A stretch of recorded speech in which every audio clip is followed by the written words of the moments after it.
नमस्कार दोस्तों, स्वागत है आपका अपने YouTube चैनल में।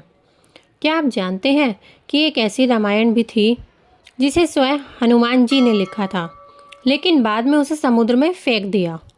और सबसे बड़ा प्रश्न, जिस रामायण को पढ़कर महर्षि वाल्मीकि की आंखों में आंसू आ गए, उसे हनुमान जी ने आखिर नष्ट क्यों कर दिया। यह कथा है लंका विजय और प्रभु श्री राम के राज्य अभिषेक के बाद की।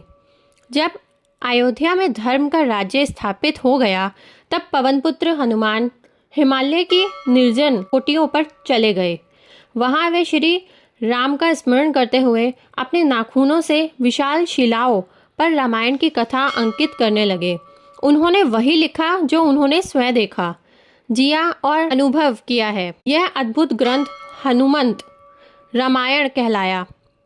उधर महर्षि वाल्मीकि भी अपनी रामायण की रचना पूर्ण कर चुके थे। एक दिन जब वे हिमालय पहुँचे तो उनकी दृष्टि हनुमान जी द्वारा लिखी गई रामायण पर पड़ी। जैसे जैसे वह उसे पढ़ते गए, उनकी आंखें नम होती चली गईं।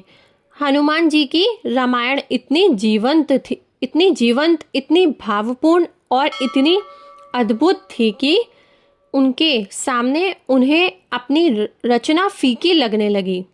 उनके मन में विचार आया, जब दुनिया इसे पढ़ेगी तब मेरी रामायण को कौन याद रखेगा। हनुमान जी ने उनकी उदासी भांप ली। जब वाल्मीकि जी ने अपना मन बताया तो हनुमान जी मुस्कुराए। उनके लिए अपनी प्रसिद्ध नहीं बल्कि श्री राम की महिमा सबसे महत्वपूर्ण थी।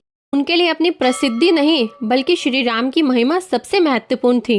वे उन विशाल शिलाओं को उठाकर समुद्र तट पर ले गए और अपनी पूरी हनुमंत रामायण समुद्र में विसर्जित कर दी, सिर्फ इसलिए कि एक ऋषि का हृदय दुखी ना हो।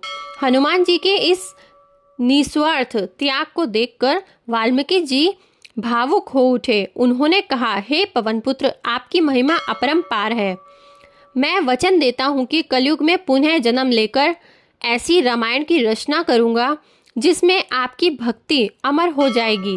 मान्यता है कि वही महर्षि वाल्मीकि कलयुग में संत तुलसीदास के रूप में जन्मे और उन्होंने रामचरितमानस की रचना की।